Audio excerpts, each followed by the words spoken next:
started this. Well, I ain't gonna do the whole part shit. I'm gonna just tell the story all the way through about how my little brother died. I got this big ass car and I'm in this wheelchair. I started off, like I said, I had King Andres in a bed. I was that nigga. Feel me? So I went to LA. I don't live in LA. I live in Boston, California. Feel me? So, boom. I go to LA. I go pick up the Benz. Bam. My little brother, he picked up a one too. Bam. I mean, we go to the cleaning shit. You feel me? We clean out your cars. You feel me? I don't know what that shit called.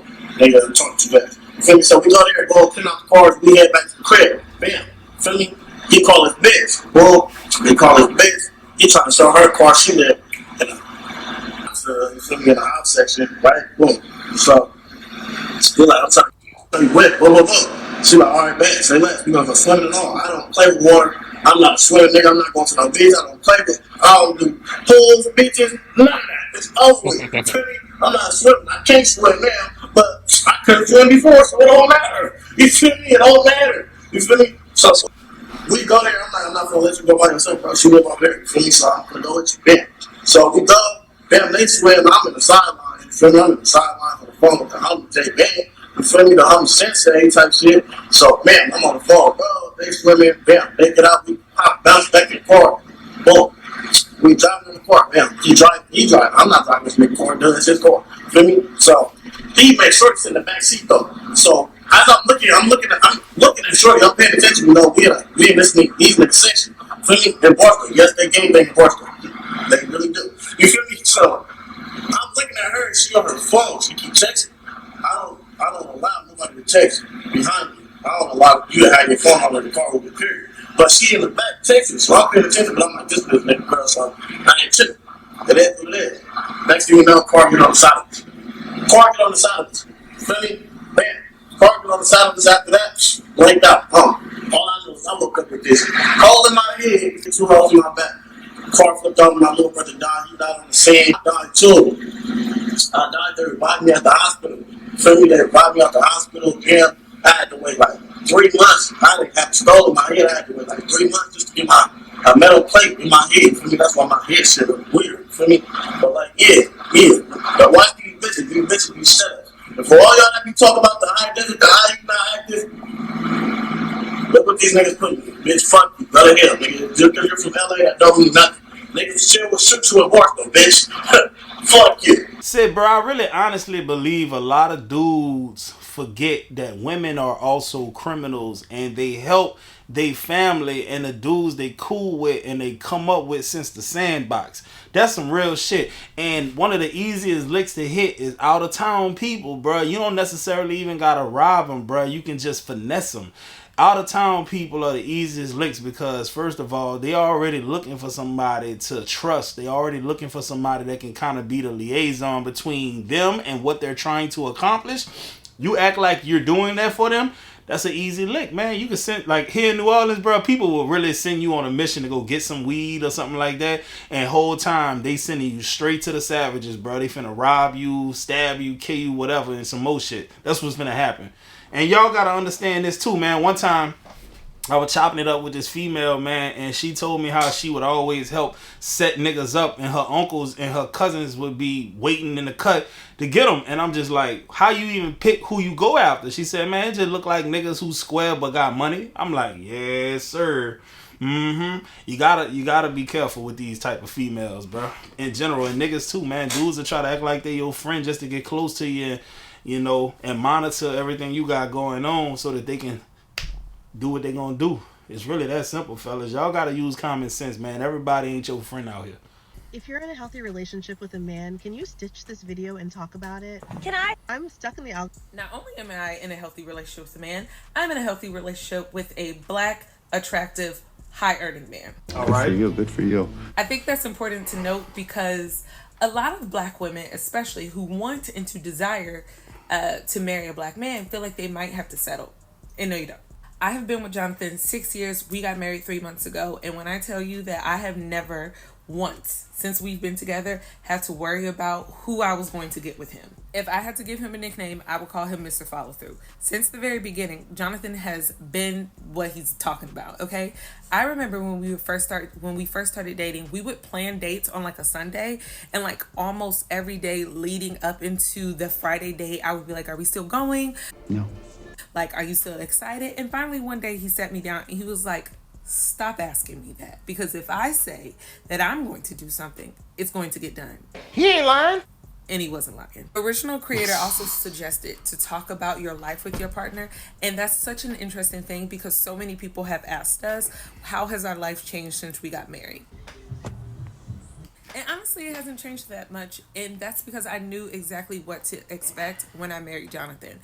I think something that social media like puts in our heads is that every day has to be exciting. Every day has to be this grand gesture or whatever the case may be. Right. And honestly, what I find so joyful about being with Jonathan is that the everyday things are some of the things I enjoyed the most. Like today, we were on a walk. We walked to go get coffee, and Jonathan looked at me and said, I'm so happy with you. Okay. And that is what we do very often with each other. We tell each other in real time, no matter what small task it is or what small thing we're doing, I'm having a good time with you. Like, this is fun for me. And so that we understand that our day-to-day life is enjoyable and we love doing it with each other. Wow, man. So I know we can get on these apps and we feel like, damn, everybody complaining. Please know that there are people out there who probably are just silent because they're just having a good time walking down the street. Let me know if you want to hear more about my boo, because I love him. And also, I'm going to throw a picture in the end because we just got married, and why not? Bye! Yeah, you could tell she was dating a whole lot of inconsistent dudes in the beginning and stuff like that. So that's why she was like that. You know, that's like that child who got abandonment issues. And I ain't saying that about her. But, you know, anytime a child dealt with an inconsistent parent, if you ever bring around an adult who isn't inconsistent, in the beginning, they're going to be like, are you coming back? You sure you coming? I get that. Another thing that she said that resonated with me is that you comparing yourself to people relationships on social media, and it's basically a highlight reel at the end of the day. So you gotta find a way to enjoy the simple things. I went to the park today with my family, right? And I noticed there was a whole lot of couples just chilling, bro. I saw one couple having a picnic. Amazing, right? Free. All you gotta do is bring the food. You ain't gotta worry about too much money being spent. It's not free, but it's, you get where I'm going. I saw a couple walking along the pier where they got the water and the ducks and all the fish and turtles and shit holding hands. I'm just like, all right, cool. Free shit. It's just the delusional women want to go on dates every single day. It's always got to be something elaborate, something really, really exclusive. It's only them, bro. They really do have a couple of down-to-earth females out here, bro. And the only thing that I want to say about this video is that she said you don't have to settle. I ain't gonna lie, you might have to settle. It depends on the type of woman you are. Most women gonna have to settle. It is what it is, because you gotta meet a nigga where he at. If he here and he wants somebody who can match him, most of y'all right here. Let's be real, it's not gonna happen. Straight up. That's the only thing I got to see. Having a smart, supportive woman is the cheat code for any ambitious man, because all you have to do is go act on shit. Imagine this, having somebody behind the scenes calculating every risk because they're smarter than you. And all you gotta do is go out there and be the bold motherfucker that you was born to be. It's the cheat code. I'll be talking about my friends and she'll be like, you shouldn't be hanging out with that nigga. Yes, ma'am. I'll be talking about opportunities and she'll be like, yeah, you need to jump on that. Yes, ma'am. It's almost like when my back turns, she's my eyes. And you need somebody like that if you really want to go out into the world and do some fly shit. A relationship is supposed to be a team thing, and your dynamic is going to vary based on what y'all bring to the table. So what I bring may be different than what you bring. All I'm saying is this. If your woman is smarter than you, Cap. go be a savage. I promise you the risk is going to be so low because everything that you didn't see, she did. So if she telling you go do some shit, do it. All I'm saying is this. If you find a woman who's your therapist, mother, and manager all in one, marry her, wife her, get her pregnant, do whatever the fuck you gotta do. No! And everything that you go out into that world and earn, make sure you bring all of that shit back home to her, because she deserves it more than anybody. Message. Nah, let's talk about it, man. Nah, I'm not a delusional man. I realize that there is nuance in life and there's always circumstances that will deviate from what you believe to be true. A lot of us suffer from, like, what's the word I'm looking for? Is it called cognitive dissonance. Is that what it is? Let's assume that's correct because I might be wrong, but a lot of us are so stuck in our own ways that we can't see the the light at the end of the tunnel. But if you are a go-getter type of dude and you can get with a woman that got like some brains, y'all could be a perfectly equally yoked couple. It could be the case, but the problem is, guys, I've been fortunate enough, if you will, to say that I've been around a lot of high level women who make 300-400, some even $1 million a year, and a lot of times they just can't get out of their own way. Like, a woman was actually a mentor of mine, and I respect her immensely. I'm not gonna lie, but man, she cannot have a good relationship to save her life because she wants to run the show. And most men that run in her circle, I would say, or people in her space, high level guys, she's not what they're looking for. They don't need a mother. They don't need a therapist. They want a helpmate. They want someone who's soft and nurturing. She's more bullish and she can get shit done. She's that woman that you send in there to get things done because she knows how to do that, but she's not necessarily the woman you want to lay down with every single night. You get what I'm saying? So the woman that he's describing is a unicorn, and she's very rare, bro. I'm not gonna hold you, man, because a lot of women that make that money, man, they have to run the show. It is what it is, bro. I think you look handsome. Nah, not at that. It was clowning me all day. What that say? Bro, they said I look like a stud. You do? You do look like Snoop from The Wire on the slick. Yo, like that sweater I had on, the Los Angeles one? They said, I don't know. You say you look like a stud? Yes. Well, what you had on to look like a stud? A sweatshirt? The same exact outfit you had me wearing to church. Well, you look like a stud. Daddy in disbelief. Do you know what a stud is? Yes. What'd you say back? Are you serious right now, bro? Huh? What you mean when I say back? It was everybody. Hey, fun fact, did y'all know that studs are what we refer to specifically for black women who like women? If it's a white woman that like women, she's not a stud. She's more of a, I think they call them bull daggers or something like that. Or whatever, I don't know. But I know for a fact that studs are black women. Yeah, every group got their own name, bro. That's crazy. I used to work with studs. That's how I know. And they always buying up. Matter of fact, I'm about to go on a tangent, man. To all the studs, man, can y'all please stop buying all the large graphic tees out of Target and Walmart, bro? Leave some for us. The wife beaters, can you leave some of those for us too? Damn, bro. Because they be having in real life, they would probably wear a small or a medium, but because they're women trying to wear men's clothes, they got to compensate for the, you know what I mean? You know what I'm talking about? Yeah. So I'm 25 years old and I still live with my parents. Damn mosquito. Backstory. I used to live by myself in 2020. Good point. During that time, I was in college. I was in my senior year of college, and I used to live in a house off campus. And then, of course, COVID hit. Once COVID hit, my parents were urging me to come back home. They were like, yo, just come back home. We don't know what this virus is going to be. All right. Come back home. Stay with us. You'll be safe. And that's what I did. And ever since then, I've been living at home, bro. And to be honest, that was probably one of the best decisions I've made within the last few years. Dang. Because the average cost of rent in New York City is $2,500. Damn. Cost of living is 30% than the national average in New York City. And housing is 68% higher than the national average in New York City. Come on down here to the south. To be honest, I have a great relationship with my parents, so I feel no need to really move out.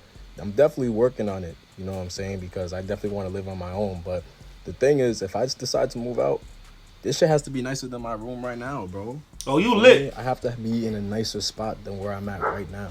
I'm not about to live in a shoebox paying $2,500 a month with no amenities, no parking spot, no nice room and kitchen. I'm not about to live in a 300 square feet apartment. That's just not happening. Facts. Bro. For all of y'all that are urging to move out with your parents, unless y'all have a bad relationship with your parents, I understand you should probably move out for your mental health. But if you have a good relationship with your parents, bro, there's no rush to leave the crib, bro. you're gonna realize you're gonna spend a lot of money on rent, on food, on everything else. Everything's just gonna be mad bread.